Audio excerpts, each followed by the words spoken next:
কাশ্মীরে যারা পাথর ছুড়ত তারাই আজ ইনসানিয়াত দেখাচ্ছে। সন্ত্রাস বিরোধী প্রতিবাদ, বন্ধ, উদ্ধার কাজ, সেবার কাজে কাশ্মীরবাসী। ৩৭০ বিলক্তির পরে এই ছবি কি বদলে যাওয়া কাশ্মীরের ছবি? কাশ্মীরের মানুষ শুধু নয়, কাশ্মীরের মসজিদ থেকে পর্যন্ত প্রতিবাদে সামিল হওয়ার আহ্বান করা হয়েছিল, যেটা কাশ্মীরের ইতিহাসে কখনো হয়েছে বলে আমার জানা নাই।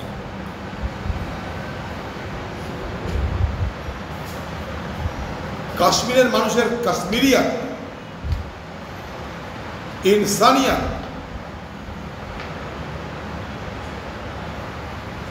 সেটা তাদের নিজের সাংস্কৃতিক অঙ্গ।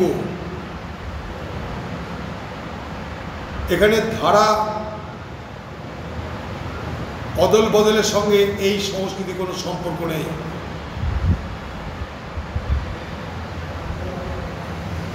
এত কিছুর পরেও যেখানে সেই উপত্যকার অনন্তনাগ থেকে জম্মু পর্যন্ত মানুষের প্রতিবাদ, নিন্দার ঝড় বইছে, মসজিদ থেকে বলা হচ্ছে তোমরা আন্দোলনে সামিল হও, তোমরা বন্ধে সামিল হও।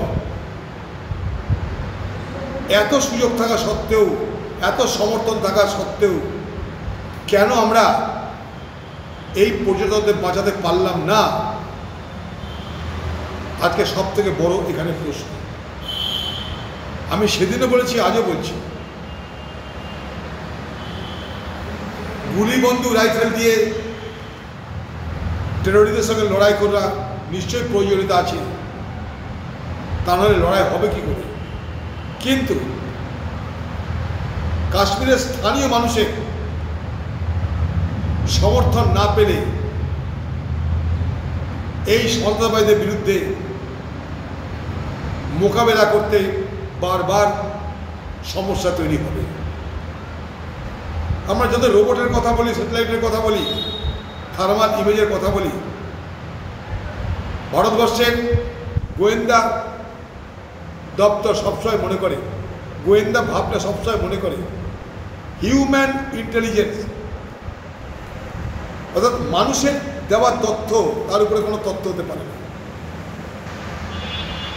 কাশ্মীরের নানা কারণে এই মানুষের দেওয়া তথ্যের ভাণ্ডার সংকুচিত হয়েছে।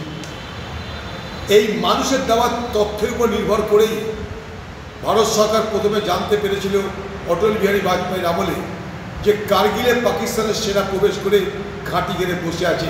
সরকার জানতে পারেনি, সেখানকার ভেড়া পালকরা, পশুপালকরা, তারা দেখেছিল কার্গিলে সন্ত্রাসবাদী পাকিস্তানের জঙ্গিরা, পাকিস্তানের ফৌজ সেখানটায় ঘাঁটি গেড়েছে। সেই খবর তারা দিয়েছিল ভারত সরকারের জম্মু কাশ্মীরের সামরিক বাহিনীকে। তবেই কিন্তু কার্গিলের যুদ্ধ, তবেই কিন্তু কার্গিল দখল হয়েছিল। কার্গিল, দ্রাস, বাতালিক সর্বত্র এইভাবেই পাকিস্তানের সেনাবাহিনী প্রবেশ করে অবস্থান করছিল। সেদিন সম্ভব হয়েছিল কেন? তার কারণ সেদিন হিউম্যান ইন্টেলিজেন্স, অর্থাৎ মানুষের দেওয়া তথ্য পরিবেশন করা হতো বা জানিয়ে দেওয়া হতো।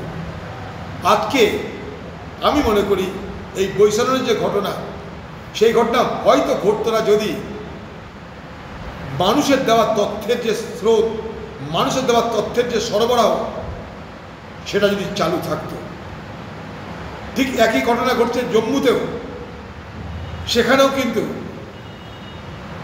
একটা শ্রেণীর মানুষ ক্ষুব্ধ হয়ে আছে, যারা স্থানীয় মানুষ, যারা মনে করছে তারা বঞ্চিত হয়ে আছে, যাদেরকে সাধারণত বকড়েওয়ালা বলা হয়।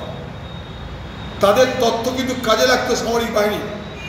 আজ খবর পাচ্ছি আমরা যে জম্মু সেক্টরে সেই সমস্ত বকড়েওয়ালারা, তাদের দেওয়া তথ্যের সরবরাহ কমে যাচ্ছে। ফলে আতঙ্কবাদী যারা, সন্ত্রাসবাদী যারা, তারা সামরিক বাহিনীর উপরে হামলা করবার সুযোগ পাচ্ছে। কাশ্মীরে যারা পাথর ছুড়ত তারাই আজ ইনসানিয়াত দেখাচ্ছে। সন্ত্রাস বিরোধী প্রতিবাদ, বন্ধ, উদ্ধার কাজ, সেবার কাজে কাশ্মীরবাসী। ৩৭০ বিলক্তির পরে এই ছবি কি বদলে যাওয়া কাশ্মীরের ছবি? কাশ্মীরের মানুষ শুধু নয়, কাশ্মীরের মসজিদ থেকে পর্যন্ত প্রতিবাদে সামিল হওয়ার আহ্বান করা হয়েছিল, যেটা কাশ্মীরের ইতিহাসে কখনো হয়েছে বলে আমার জানা নাই।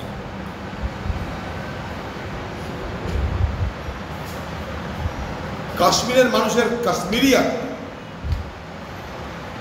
ইনসানিয়া,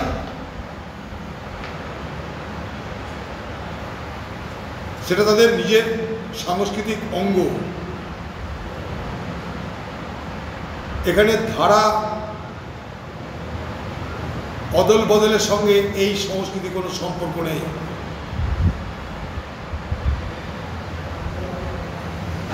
এত কিছুর পরেও যেখানে সেই উপত্যকার অনন্তনাগ থেকে জম্মু পর্যন্ত মানুষের প্রতিবাদ, নিন্দার ঝড় বইছে, মসজিদ থেকে বলা হচ্ছে তোমরা আন্দোলনে সামিল হও, তোমরা বন্ধে সামিল হও, এত সুযোগ থাকা সত্ত্বেও, এত সমর্থন থাকা সত্ত্বেও কেন আমরা এই পর্যটকদের বাঁচাতে পারলাম না? আজকে সব থেকে বড় এখানে প্রশ্ন। আমি সেদিনও বলেছি, আজও বলছি, গুলি বন্দুক রাইফেল দিয়ে টেররিস্টদের সঙ্গে লড়াই করা নিশ্চয়ই প্রয়োজনীয়তা আছে, তা নাহলে লড়াই হবে কি করে? কিন্তু কাশ্মীরের স্থানীয় মানুষের সমর্থন না পেলে এই সন্ত্রাসবাদীদের বিরুদ্ধে মোকাবেলা করতে বারবার সমস্যা তৈরি হবে। আমরা যত রোবটের কথা বলি, স্যাটেলাইটের কথা বলি, থার্মাল ইমেজের কথা বলি, ভারতবর্ষের গোয়েন্দা দপ্তর সবসময় মনে করে, গোয়েন্দা ভাবনা সবসময় মনে করে হিউম্যান ইন্টেলিজেন্স, অর্থাৎ মানুষের দেওয়া তথ্য তার উপরে কোনো তথ্য হতে পারে না। কাশ্মীরের নানা কারণে এই মানুষের দেওয়া তথ্যের ভাণ্ডার সংকুচিত হয়েছে। এই মানুষের দেওয়া তথ্যের উপর নির্ভর করেই ভারত সরকার প্রথমে জানতে পেরেছিল অটল বিহারী বাজপেয়ীর আমলে যে কার্গিলে পাকিস্তানের সেনা প্রবেশ করে ঘাঁটি ঘেরে বসে আছে। সরকার জানতে পারেনি, সেখানকার ভেড়া পালকরা, পশুপালকরা, তারা দেখেছিল কার্গিলে সন্ত্রাসবাদী পাকিস্তানের জঙ্গিরা, পাকিস্তানের ফৌজ সেখানটায় ঘাঁটি গেড়েছে। সেই খবর তারা দিয়েছিল ভারত সরকারের জম্মু কাশ্মীরের সামরিক বাহিনীকে। তবেই কিন্তু কার্গিলের যুদ্ধ, তবেই কিন্তু কার্গিল দখল হয়েছিল। কার্গিল, দ্রাস, বাতালিক